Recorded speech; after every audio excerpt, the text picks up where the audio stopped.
Hello, I'm Darren Thomas, and I love running up and down things really fast and stuff. And I'm also not actually British, I'm American. During coronavirus, we need to challenge ourselves to do things out of the ordinary that have nothing to do with races. So I decided to try to get to the top of every point above 13,000 feet in the Sangre de Cristo range in Colorado. And I decided to share it with you. Starting today, we're filming 5 different routes that combine a lot of these peaks and show how awesome these mountains are. So hit subscribe and let's get going!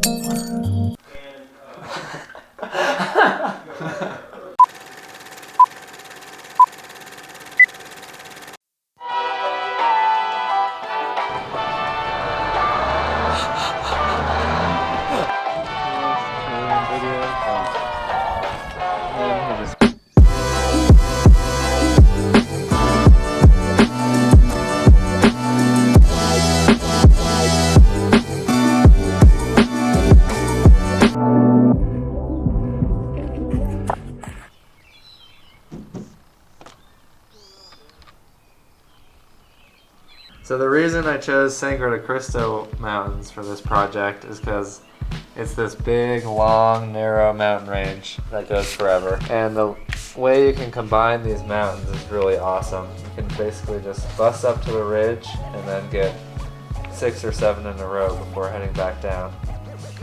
The reason these mountains are like this is because they're Colorado's only fault block mountain range, which means there's a fault on this side in the Wet Mountain Valley, a fault on this side in the San Luis Valley, and the mountains are just rising relative to that. So it's just flat on either side and then straight up, and there's no foothills. It's the only fault block mountain range in Colorado, and it's the only mountain range in Colorado that's still growing. And it's the newest mountain range in Colorado. So it has the most solid rock, which is really good for these ridgeline traverses, because they're really exposed and really steep and scary, but you're not falling off crumbly cliffs. So day 1, we're planning on starting at Gibson Creek Trailhead. Gonna run on the Rainbow Trail, South Brush Creek Trail, Anza Peak, Gibbs Peak, Mount Marcy, Silver Peak, Cloud Peak, Rito Alto Peak, and Hermit Peak before heading back down the road. Day 2, we're gonna camp at Horn Creek Trailhead, wake up and hit Horn Peak, and then follow this ridge to Fluted Peak and Mount Adams before coming back to Little Horn Peak and finishing up at Dry Lakes. Should be awesome.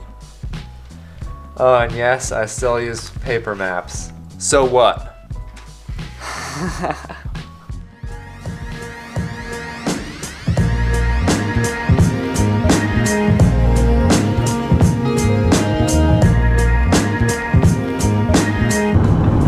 We're on Highway 115 going south through Florence and then Wetmore and then Westcliff.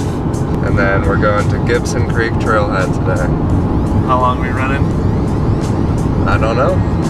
How much further we get? I don't know. One of the coolest Killian videos was him. He just packed a pack like this big and he said, okay, this is enough for 4 or 5 days. And he just left his house running. We just took off from Gibson Creek Trailhead, going on the Rainbow Trail, and we're about to hit Brush Creek, and we're gonna head up Anza Peak first, and then after that we're gonna do Mount Marcy, Gibbs Peak, Cloud Peak, Silver Peak, Rito Alto Peak, and Hermit Peak. It's gonna be a good day. South Brush Creek. Yeah. Woo-hoo-hoo. Here we are, headed up South Brush Creek Trail. There's not really a creek, and it's a lot of brush. Kind of bushwhacking. But we're headed up the valley. We're gonna hit the ridge in between Electric Peak and Anza Peak. Any Spanish speaking people, whatever Anza means, let me know. There's some bighorn bighorn sheep or elk up there. I'm not sure if you can see them. Try to get closer, but they'll probably run off. Guys, I'm vegan. It's okay. Not actually vegan, but they don't have to be scared. Just came from down there, and we're up here in the wind. Woo! Summit update, Anza Peak. So windy, oh my god. We're gonna keep going. That's Texas Basin right there. We're not in Texas, but it's Texas Basin. Here we are on the ridge. Brief reprieve of the wind. There's the ridge. All the way down there. Oh wow. Probably can't see in the video, but there's a huge herd of elk that ran all the way down the ridge. Mount Marcy. Here we are up at the top of Silver Peak.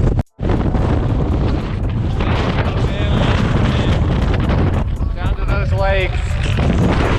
Way too windy to go up that ridge. That's Cloud Peak over there and Hermit Peak over there, or Rito Alto Peak.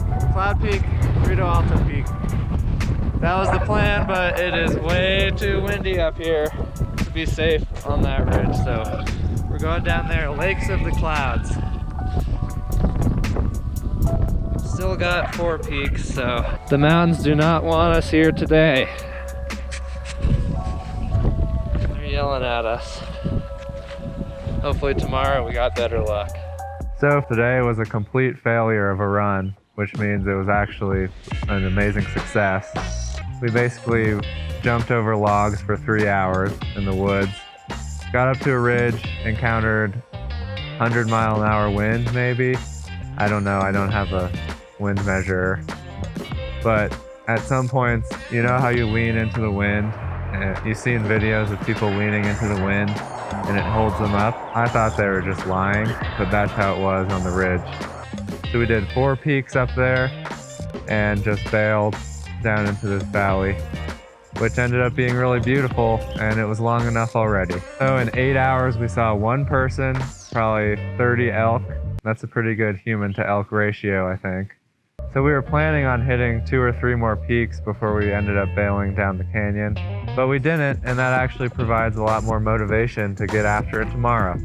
We got a sunburn, dehydrated, hungry, but beats working, eh?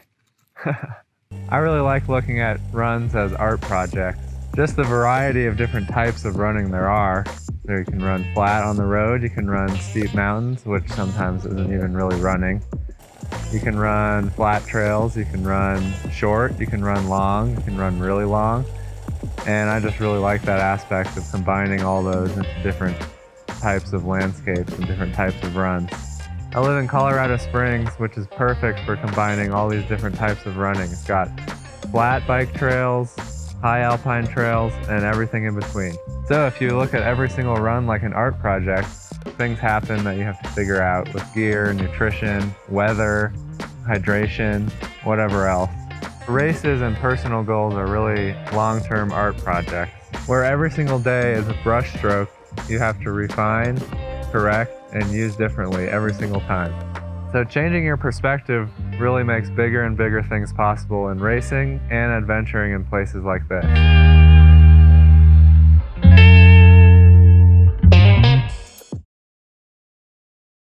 Alright, so here we are at Horn Creek Trailhead.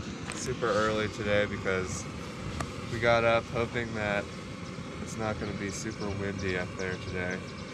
The plan is Horn Peak, Fluted Peak, and Mount Adams. It's a pretty technical and exposed route, so we want to make sure that we don't have any weather up there, because if it's windy like yesterday, we have no chance. But this power oatmeal will give us plenty of energy for the day.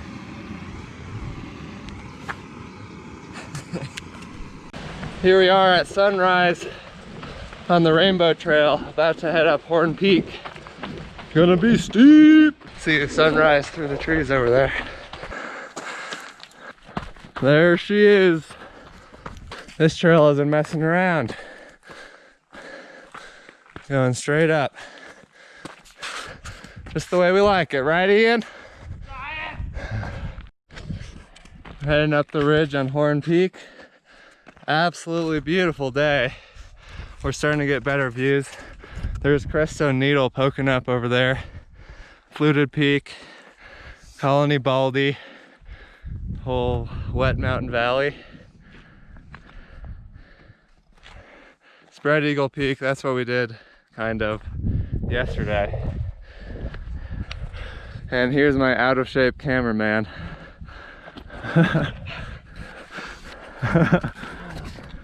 Coming up the east ridge of Horn Peak. Pretty steep, almost to the summit.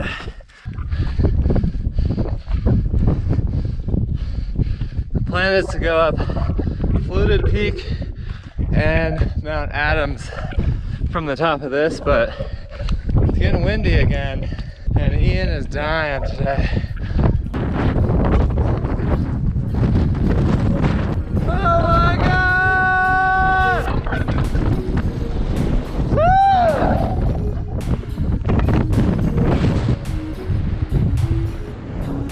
Yeah!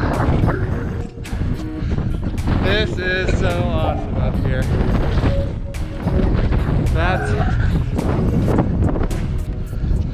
Fluted Peak, Mount Adams, Comanche Peak, Rito Alto way over there. That's over where we were yesterday.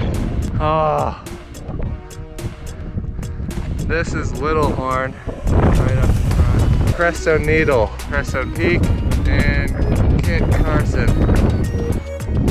So here we are up on Horn Peak. We went on the ridge to Fluted Peak a little bit, and the wind is picking up like crazy again. That ridge is not very safe in the wind. We got foiled again. We're gonna head back down the ridge. Hopefully be able to hit those peaks in a few weeks. What's the second day like? The second day? Yeah. Oh, I was 2 days old, and I don't really remember it. So the second day, we had big aspirations as well. We were going to do an awesome route. Horn Peak, Fluted Peak, Mount Adams, Little Horn Peak. And we woke up at 4:30, and it was a beautiful day. We started to head up, and unfortunately, my cameraman was too fat. And then we got to the top, and it started becoming really windy again. So we didn't want to be on the ridge up there in the wind. And so we turned back around. So it was another failure, but we got to the top of Horn Peak, which was an awesome view. And now we can kind of combine a different route for those mountains next time, which will be another adventure. Being able to be flexible and change plans and realize that the mountains just didn't want us there that weekend. Yeah, well, I'm excited for the future. So overall, for the 2 days planned, we had 11 13ers we were planning on hitting, and we ended up doing 5. So that leaves 6 more that we get to do next time.